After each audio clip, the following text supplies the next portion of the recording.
अस्सलामुअलैकुम, कैसे हो? उम्मीद करता हूँ आप सब खैरियत से होंगे जी। इंडिया में जहाँ के भी मर्डर हो, या किसी पापे की ऐनक गवाच जाए, या किसी की चप्पल गवाच जाए, या फिर मंदिर की घंटी चोरी हो जाए, या किसी की पैन तोड़ जाए, एक ही टीम को याद किया जाता है और वो है सीआईडी। अब पैदा होते सारे सीआईडी वाले बड़े होंगे, लेकिन शक्लां अपनियां चोरा वालियां ने। जहाँ भी ये केस के लिए जाते हैं, इनको बंदे देख के पहले यही समझते हैं चोर चोर चोर चोर। हाँ हाँ चोर हैं आप सब। अरे नहीं, हमारी सिर्फ शक्ल चोरों जैसी है। कैमरा बंद कर। क्या काट डालूंगा। 10,000 हो गए एपिसोड सीआईडी चलते हुए, जानता इनको अपना गुआंडी भी नहीं है। जहाँ भी ये जाते हैं केस सोल्व करने के लिए, तो बंदे तो पहले इनको देख के पूछते हैं कि आप कौन हो, फिर इनको खुद ही बताना पड़ता है लोग सीआईडी से हैं। शक्लों ते चोर लगदा है। इन तू दस्या ना कसम चका लो मेरे, तो मैं नहीं इन्हों दसिया। खैर छाटो इन्ह गाला को। आप ठीक है। अभी लेटेस्ट एपिसोड में एसीपी प्रद्युमन ने एक लेटेस्ट काम अंजाम दिया है। इस स्टोरी में एसीपी प्रद्युमन मादा थका होकर हॉस्पिटल में दाखिल हुआ पड़ा होता है, तो तभी हॉस्पिटल में एसीपी के चेले एसीपी की मनपसंद चीजें लेके आते हैं एसीपी के पास। तो एसीपी कहता है कि thank you Freddy, thank you. तुम्हारी वाइफ को मेरी तरफ से स्पेशली थैंक यू कह देना है। पास खड़ा हुआ दया ये सब देख रहा होता है। वो एसीपी की शक्ल के मुताबिक मंडी से गुजरते हुए मूसे हुए आम ले आता है। दया ये सोचता है कि इस तो पहला आम और मूस जाए, एसीपी साहब ठूस लें। सर मार्केट में कुछ बहुत अच्छे आम आए थे, आपको आम पसंद है तो ले आया मैं। कल ये फ्रेश एपिसोड आया है। जनवरी के महीने में आम कहाँ से आ गए? चलो मान लो कि तुम मुंह से रखे हुए कहीं से आम ले आए होगे, लेकिन इनको अच्छे और फ्रेश माल बता के देना अच्छा बात नहीं है। ऐसे पीनू तो ये जो माल खवा के टट्टियां लवानियां उन्हों ना ऐसा गलत काम ना करना जी। ऐसा काम का सोचना भी मत, क्योंकि भारत में शौचालय का बड़ा मसला है। उन पे टॉयलेट तक की फिल्म बन चुकी है। वो तो पला हो एसीपी साहब ना, उन्होंने ये सब खाने से मना कर दिया और इनको वापस करते हुए ये कहा, लेकिन यहाँ हॉस्पिटल में डॉक्टर के ऑर्डर है, मुझे कुछ भी खाना पीना मना है। क्या आपको कुछ भी नहीं खाना? सिर्फ अपना गू खाएगा। उसके बाद ये हॉस्पिटल की मेड आती है जी वार्ड में, और देखते कि एसीपी साहब ने लैपटॉप और कुछ मुसे हुए आम रखे हुए टेबल पे, और दवाइयां वाला टेबल भी कर दिया गंदा। वो कहती है तो चुप को अपनी सुटो बाहर, असा इतनी दवाइयां रखनी है। और आगे से एसीपी साहब अपना मेट्रन से तारफ करवाते हुए ये बोलते हैं, मैम हम सब सीआईडी वाले, मैं सीआईडी से हूँ। ये तड़ी सुन के मैम को चढ़ जाता है फट। तो मैम कहती है चल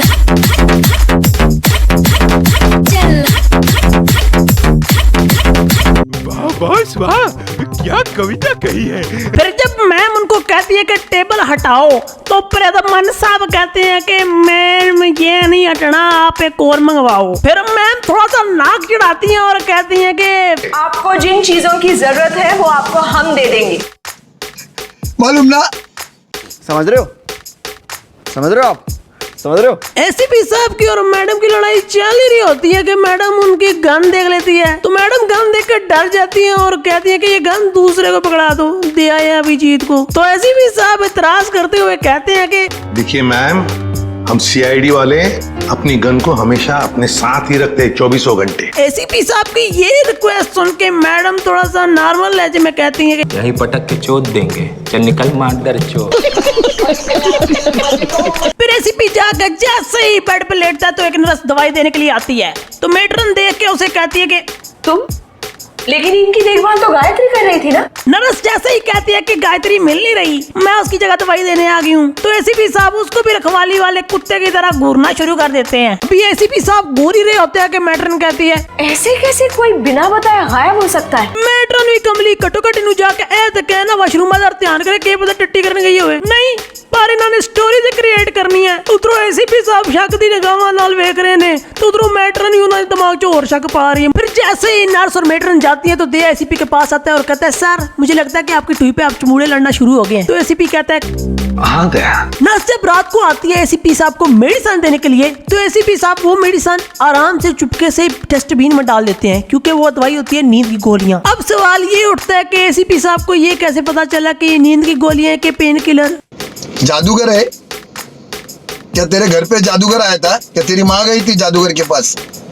भोसड़ी का साला कुछ भी करता है। फिर ऐसी भी साहब रात को उठ के जब जाते हैं ना इंक्वायरी के लिए हॉस्पिटल में, तो सारा हॉस्पिटल खाली होता है। सिर्फ एक नर्स होती है रिसेप्शन पे और वो भी सोई हुई, बाकी सारा हॉस्पिटल खाली। हर पल नेरे ही नेरा। साढ़े पिंड जो चिड़ी थे खुट्टे जिटा हॉस्पिटल, रात के जिस टाइम भी जाओ थे 10-15 बंदे लाश भी ਤੁਹਾਨੂੰ मिल जाएंगे। तो साढ़े हॉस्पिटल सिर्फ 2 सूरतां तो मरीज बैठ तो ले सकता है, या तर के तो या मर के। जब माड़ा जी अभी दर्द होए तो 600 किलोमीटर दूरों पाइपलाइन बिछा के पेशाब दी नालियां लाइया जांदियां। ते एसीपी साहब बीमार हो के हॉस्पिटल चो इंज घूम रहे हैं जिवें शहंशाह फिल्म दा अमिताभ बच्चन। अंधेरी रातों में सुनसान राहों पर हर जुल्म मिटाने को एक सीआईडी ऑफिसर निकलता है जिसे लोग एसीपी प्रदमन कहते हैं।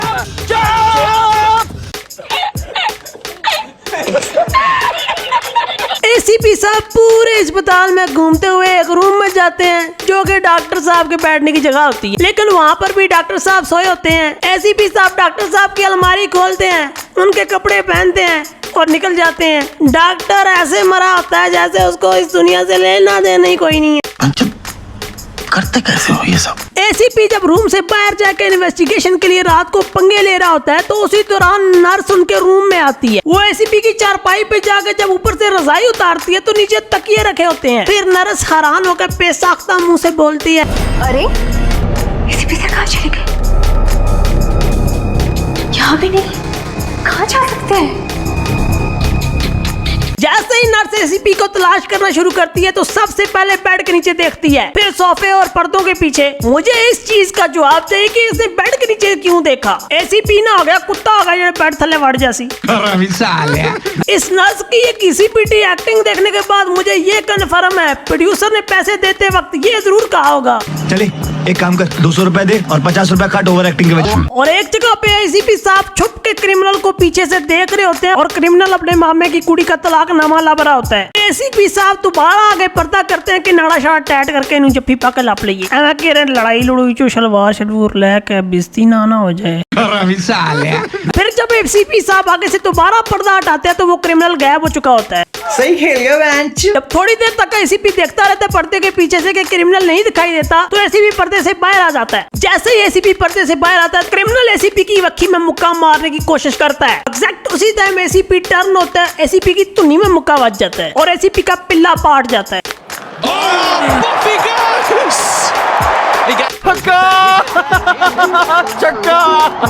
एसीपी साहब ने एक मुक्का पे 4 फुट दूर जाकर गिरे और गालें ऐसे कर रहे थे जैसे बहुत बड़े 30 मार खान है। देखिए मैम, हम सीआईडी वाले अपनी गन को हमेशा अपने साथ ही रखते हैं 24 घंटे। अबे चुप! एसीपी को धुनी में मुक्का मारने के बाद चोर जाता है भाग। एसीपी उसका पीछा करते हुए मुर्दा रूम में पहुंच जाता है। वहाँ पे एसीपी साहब को एक अदद गायत्री की लाश देखने को मिलती है। एसीपी साहब गायत्री की लाश को देख के अभी कुछ बुड़बुड़ा ही रहे होते हैं कि पीछे से चोर मारता है स्ट्रेचर खींच के गांड पे।